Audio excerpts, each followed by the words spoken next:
Hola,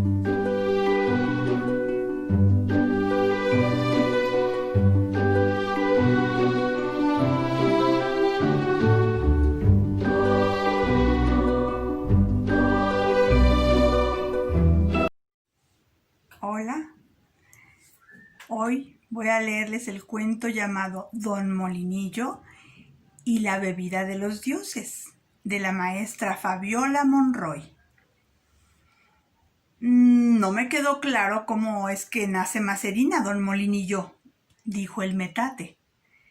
Es más, tampoco sé cómo se hace el chocolate, ya que yo tengo la capacidad de moler muy distintos alimentos como el achiote, el maíz, el chile y de vez en cuando la pimienta, porque esa se la dejo a mi primo el molcajete, que con su cuerpo redondo impide que se derrame lo que ahí se tritura. Pon más atención, dijo don Molinillo al metate. Esa cabeza de piedra que tienes no te ayuda mucho. Don Molinillo era el contador de historias del grupo. Sabía muchas. No era el más antiguo de ellos, pero sí el más entretenido. Sus narraciones eran escuchadas por el metate, el molcajete, el pocillo, la jarra y la jícara, y de vez en cuando por el fuego y las barras de chocolate, que no siempre podían estar presentes. Metate insistió. Cuéntalo de nuevo. ¿Cómo nació el chocolate? ¿Y cómo naciste tú? ¿Te acuerdas? Don Molinillo suspiró con resignación y procedió a contar la historia por ya no sabía cuántas veces más. No pierdan detalle, porque aquí todos somos parientes, cercanos o lejanos, y alguna vez tendrán que repetir esta historia a los nuevos que lleguen, como se le contó a la licuadora, por ejemplo, o a la coladera, o a los moldes de silicón. Con esta historia, todos nos volvemos familia, porque todos tenemos un destino compartido, que es el chocolate.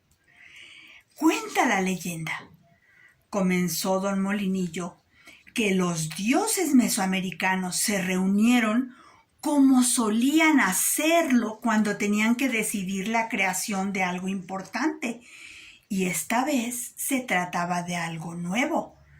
Ya habían creado el aguacate, la calabaza, el chile, la vainilla, pero querían algo más, algo que a la vez que alimentara pudiera adoptar cualquier forma deseada, líquida como las lagunas, sólida como la obsidiana, espumosa como las olas del mar, que fuera tan preciosa que a la vez de ser comible sirviera para comprar cosas bellas como plumas de quetzal o ámbar, no como los cuasquis mexicas, que no tenían esa capacidad. Diseñar algo tan complejo no era fácil, ni siquiera decidir el color lo fue, que si verde o amarillo, o rojo, anaranjado, pero ya había muchos frutos con esos colores y no los querían compartir. Nadie se decidía hasta que Xilonen, la diosa del maíz, dijo: ¿por qué no es del color de la madre tierra? De ella se alimentan los humanos y en ella crecen los frutos de mi hijo, el maíz. Le podríamos poner una capa que protegiera al fruto, tal como pasa con el aguacate, y que naciera como las semillas del chile o el aroma de la vainilla. Dioses olmecas, mayas y mexicas estuvieron de acuerdo con la lógica de Xilonen, ya que había pensamientos tan descabellados como ocultar las semillas dentro de la tierra, como el oro de Tlacuchtli, señor de la tierra, o con Junajku, de quien procede todo, o dentro de las lagunas y corrientes de agua, con Tlaloc y Chac, dioses del agua. Molcajete interrumpió. ¿Y por qué tiene forma de semilla? ¿Por qué no son como las guayabas o líquido en el centro como los cocos? Don Molinillo contestó. Molcajete, te pareces a tu primo, aunque es una pregunta interesante, dijo con toda paciencia. Es una semilla porque es ligera, así puede transportarse muy fácil y aunque se rompa, se va a moler. Y así apareció la planta del cacao entre los hombres. ¿Y cómo supieron que se podía comer?, preguntó la jícara.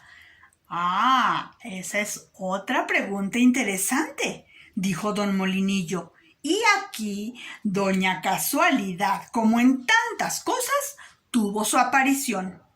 El cacao crece a la sombra de otros árboles que lo protegen y cobijan. Y Balún Botán, jefe de una tribu que venía del norte a poblar la región del Soconusco, que es donde primero creció el cacao, por pura suerte se refugiaron bajo la sombra de los árboles, entre los que se encontraban los del cacao.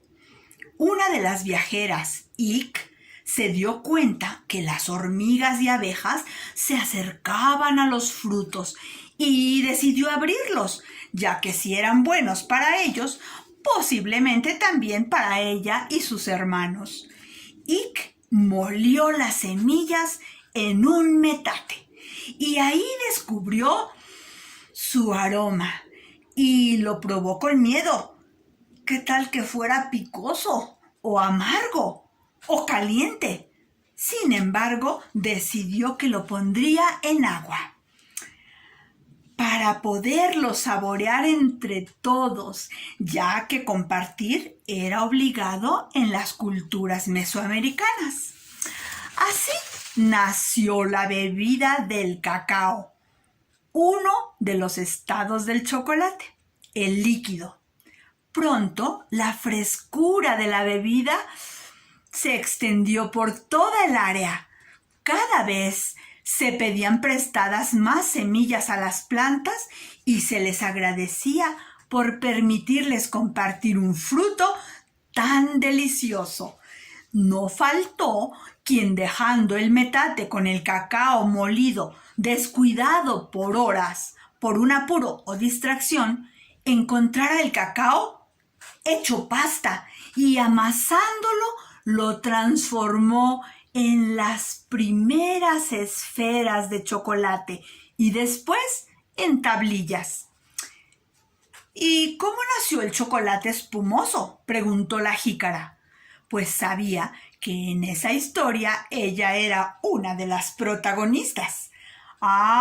Dijo don Molinillo, eso pasó gracias a un niño curioso que jugara con el chocolate con agua y con tanto agitar sus manitas en el agua comenzó a crecer la espuma, algo desconocido, fuera de la espuma del agua y la que se hace en el pulque, otra bebida mesoamericana.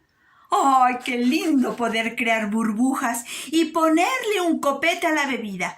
Y entonces idearon mover el chocolate con una jícara de arriba a abajo, hacer la espuma, lo que hacía más novedosa la presentación de la bebida.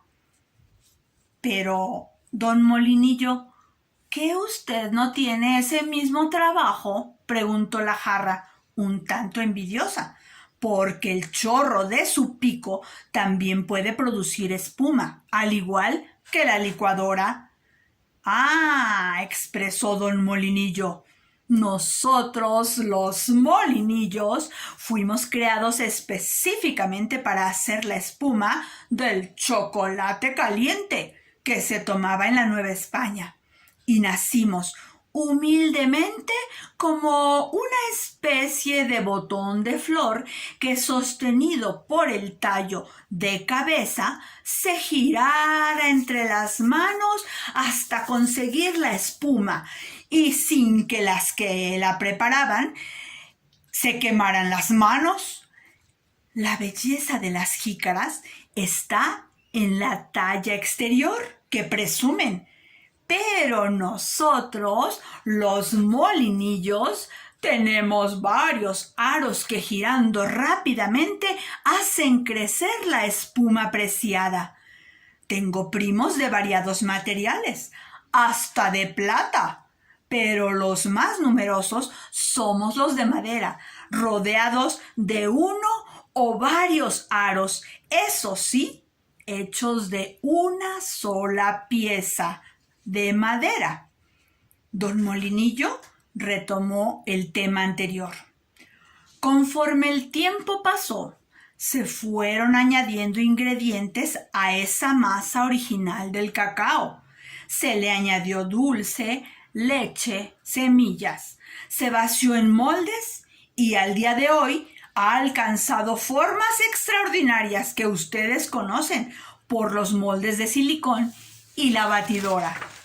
El chocolate ya se conoce en todo el mundo, aunque no todos lo disfrutan como nosotros. Y mejor, afirmó, si todos los humanos comieran chocolate, pronto se extinguiría y solo seríamos un recuerdo más en la historia, dijo con tristeza. ¡Don Molinillo! Insistió el molcajete. No nos ha contado la historia de Maserina. Eso es historia de otra noche, dijo don Molinillo, ya cansado, pero prometo que la volveré a contar.